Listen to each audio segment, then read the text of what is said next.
Hock. On Leap Day of this year, Ken Ham, the mastermind behind the Dinosaur Museum and the website Answers in Genesis, addressed a captive group of children, 6th graders and younger, and posted a photo of the indoctrination on his Facebook page. The photo was accompanied by a caption which read, "Intellectual child abuse, when kids are taught they're just animals in an evolutionary process. This morning I taught kids the creation gospel message. The young people today in Alabama learned that they're not made in the image of an ape, they're created in the image of God." Many astute commenters on the image noted that the caption was fraught with irony. One commenter ironically noted, "Instead, let's teach kids that they're inherently broken and need to be saved from the very nature that makes them human. That's so much less abusive." Or, as Rachel Ford noted when she blogged the story on the website of the Friendly Atheist, "In his mind, it's okay to teach kids that there's only one escape from burning in hellfire for all eternity is to accept a set of rules and ideas without question, and that this escape is a manifestation of the most perfect love mankind can aspire to. But real science? Can't let that happen, now can we?"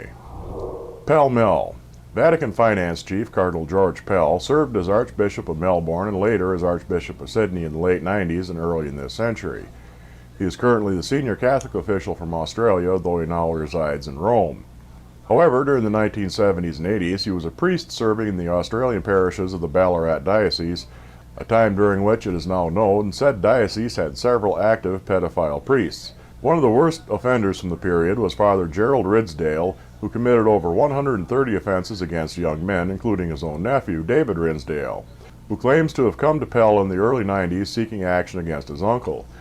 From February 29th through March 3rd, Cardinal Pell gave testimony from Rome via satellite to the Child Sexual Abuse Royal Commission concerning the Church and his own understanding of the events in Australia.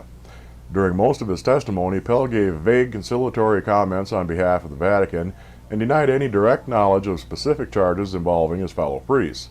He also criticized former Ballarat Bishop Roger Mulkern's actions, calling them a catastrophe for victims.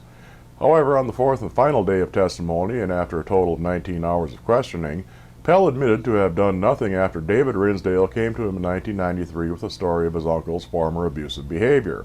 Said Pell, "With the experience of 40 years later, certainly I would agree that I should have done more." The Fickle Fingers of Fate.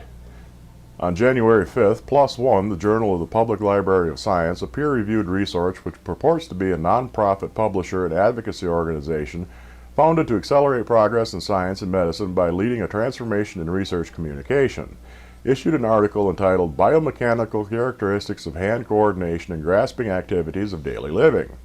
The article, penned by Ming-Jin Liu, Kai-Hui Xiong, Li Xiong, and Xiaolin Huang, was an analysis of the hand coordination and biomechanics of the hand with an aim towards facilitating better robotics. The article went relatively unnoticed for 2 months until a researcher in computational molecular evolution at the University of Manchester, James McInnery, tweeted about the article's frequent references to a creator, including a line from the abstract. The explicit functional link indicates that the biomechanical characteristics of tendinous connective architecture between muscles and the articulations is proper by design of the creator and perform a multitude of daily tasks in a comfortable way. This sparked a flurry of activity and brought the article to the attention of other PLOS ONE editors who claim to have never been given the opportunity to vet the article, which has since been retracted.